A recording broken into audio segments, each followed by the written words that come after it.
Welcome back, Seth Bling here, and today I'm joined by Co-Star, Dutroid, and Honey, and I'm going to talk about all the new features in the 13w05b snapshot. Well, I'm not going to talk about all of them. I'm actually mainly going to focus on the new team stuff. There's some really cool team stuff. There's some new scoreboard stuff, and I'm going to talk a little bit about comparators. And I'm also going to show you this really cool control point mechanism that I built using comparator logic. It's pretty cool. Comparator logic and some command blocks. So over here we have two team selectors. You can join the blue team, you can join the red team. If you look on the scoreboard on the right, you can already see I'm on the blue team and the other three folks over here are all on red, and you can see that by the color of their names. And I'll show you how to do that. Ko, why don't you come over here and join the blue team? Alright. You can see he immediately gets the blue armor. What's going on down here is I've got some command blocks that will clear away all your leather armor, and then you get dispensed some new armor from here. And I'm using my kind of infinite stacks thing from my fill dispensers filter, which you can find on my website. And then it also sets your team here. So before I show you how to use the team stuff in the new snapshot, I want to come over here and demonstrate the control point. No, blue. So yeah, we have the blue team is attacking the red control point. If I hop in here and onto the control point, you'll notice that the thing starts ticking down. It's going one at a time. Ko, if you hop in, you'll notice if we have two players in the control point, it goes down twice as fast. So that's really cool, and then when it got down to 0, it says point captured. If we hop out, it's going to reset back to full.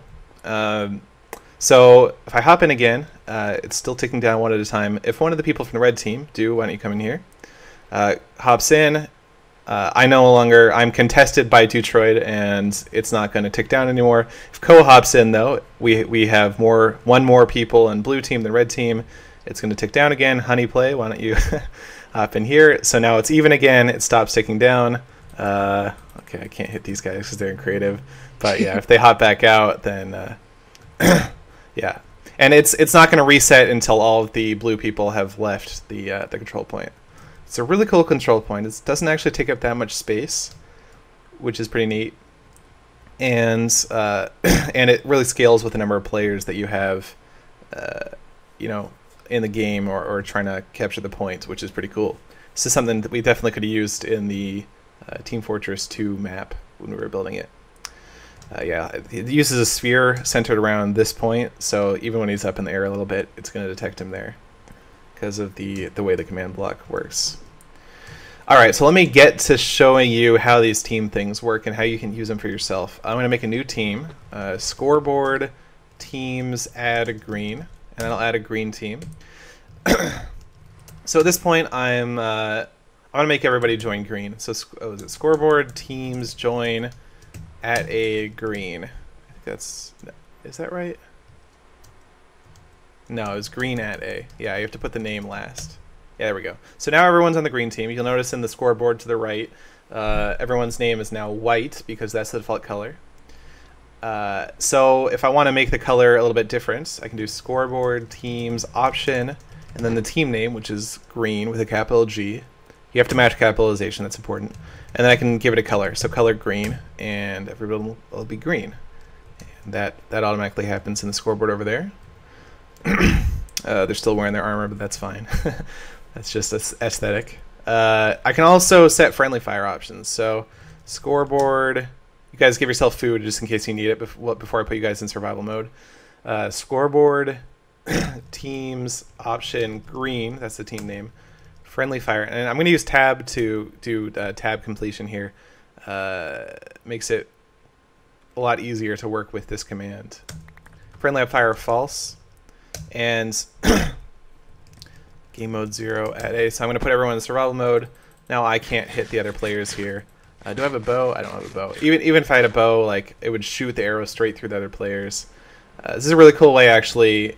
Even if you don't need teams in your map, in your custom map, you can put everybody on the same team and turn friendly fire on or off if you want to enable or disable PvP.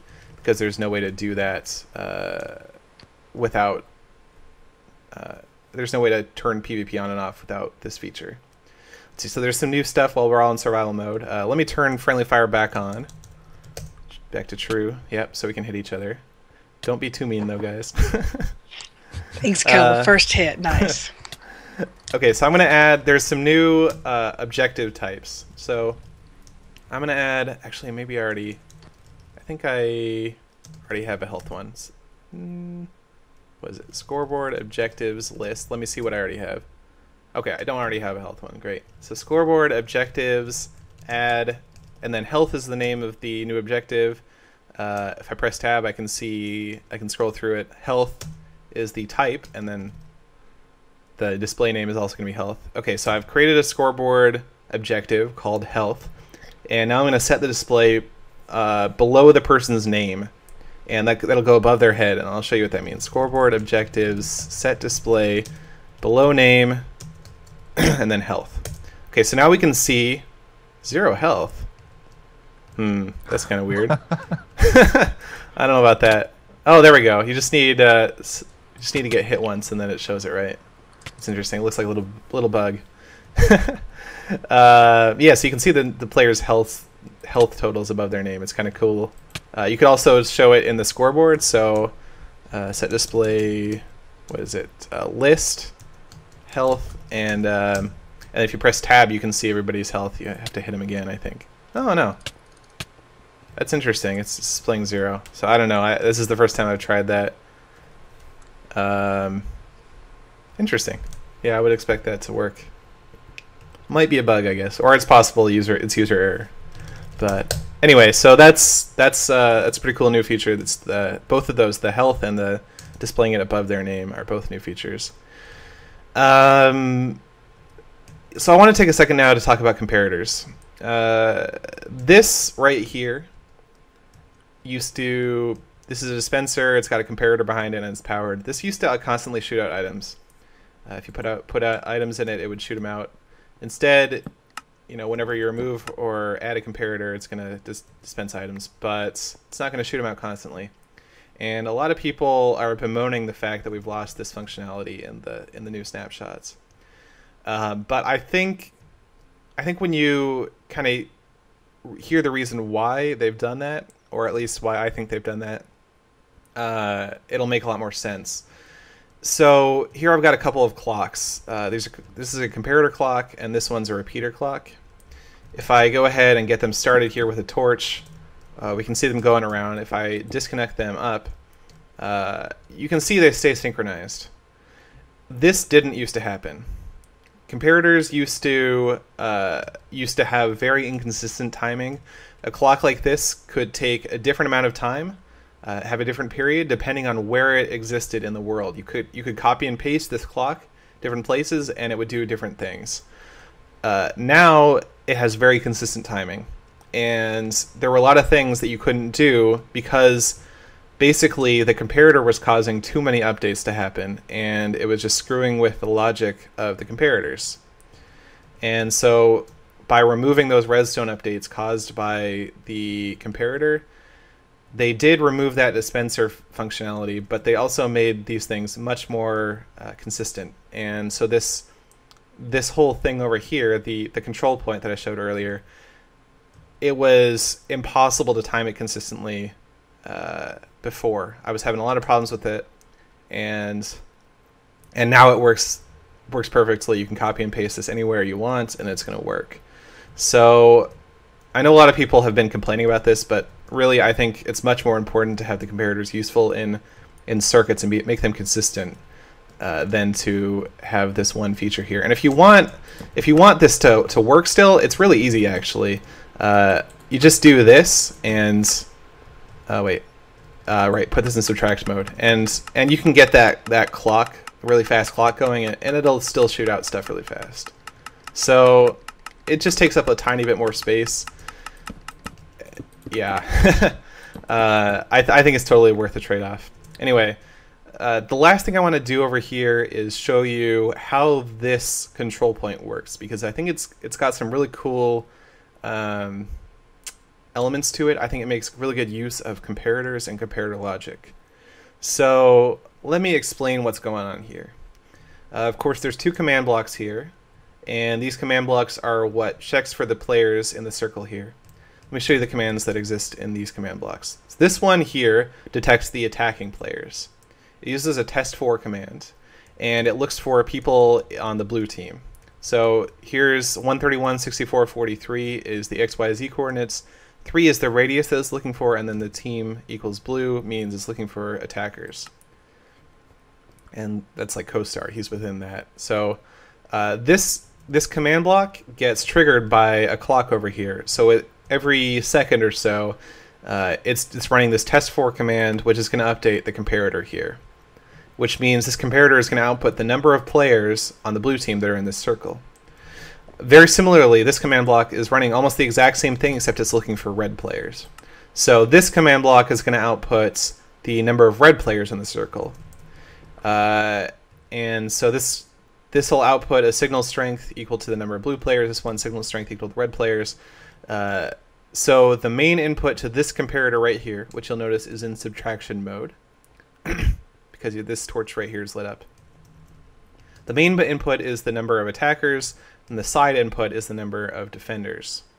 So this is going to subtract one from the other, and in the end it's going to give you that result that we were seeing, the number of player advantage that blue has over red. That's what the output of this is going to be. So how do you, the question that might come to mind is, how do you translate this? And actually, if you guys want to hop in, why don't CoStar, why don't you hop in? You can see this has a signal strength of 1 it kind of pulses on and off, and that's because of this clock, which overrides the comparator here. This pulses on and off, but the question is, how do you turn that signal strength here into a number of lamps to turn off in each cycle? So when you have 2 people in here, it turns off 2 lamps, and that's because there's, oh, what? Oh, I'm not on blue, I'm on green. Green team. Let me join that blue team again. Oh, this looks really cool, I think. Yeah, when you're going back and forth between these, it kind of removes your armor and instantly replaces it. Anyway, I guess I already kind of showed that, but all right, I'm on blue team again. Woo. Okay, so we both hop in here, and we can see we have, it's going down by 2, and that's because the signal strength right here is turning on by 2. It's turning into 2 every second or so. Okay, so this cyan section right here is kind of like a RS NOR latch. It looks a lot like an RS NOR latch, but it's built out of comparators. So why don't you hop in there, Co? So you can see that the signal strength on here slowly decreases over time. And basically each time this thing ticks on, this signal strength in this cyan section decreases by 1. And the way that works is these 2 comparators feed into each other, and so they kind of keep track of a signal strength. By default, they're going to start out as 15 because of this reset line, which I'll talk about in a sec. They're going to start out at 15, and then when this comparator outputs a signal strength above 0, it's going to start subtracting, because these comparators are both in subtract mode. It's going to start subtracting from this cyan memory latch that keeps track of the signal strength. So it'll subtract by the number of signal strength here. So if there's 1 person in there and it's putting out a signal strength of 1, it's going to subtract 1 each tick. If there's 2, it'll subtract 2, etc. And so as it's going on, the signal strength on this wire keeps decreasing, because that's just copying the output from this cyan section. Hopefully that made sense. What do you guys think? Did that make a little bit? Yeah, that was sensible. Right. Yeah, makes sense to me. The purple, yeah, but if you're watching at home, don't feel bad if it didn't make sense, because that is kind of some advanced redstone. The purple line right here is the reset line. So as long as there's a blue player standing in the middle, this torch is going to be off, because there's going to be some signal coming off of this command block. So this torch will be off as long as there's a blue player in there, and that allows this circuit to behave normally because there's no signal coming from it. When a blue player leaves, or when there's no blue players left, that is, this torch is going to turn back on and will just override any setting in this circuit and just make sure it stays at 15, which is the full value. And it's also going to make sure that the circuit remembers the value of 15 when the first blue player enters the circle. So that's the entirety of how this this thing works. This part here is, this orange part here is just a clock. We have a clock here and then a little monostable circuit which turns off the output here for about 3 ticks every clock cycle. So the orange part is just very simple standard redstone stuff. Yeah, this is a really good use of the new comparator stuff, and actually using signal strength and analog computing to your advantage. I think this will also be really useful for maps coming up. Control points where you actually care about the number of players can be quite useful. Anyway, I think that's about all I have to show for this snapshot video. I kind of went on a tangent because a lot of this stuff isn't new. Mostly just the commands in here to check for teams. I guess one thing I should note is to leave a team, you can do, so is it Scoreboard, Teams, leave Sethbling. I think that does it. Yeah, so I'm not on a team anymore. If you want to do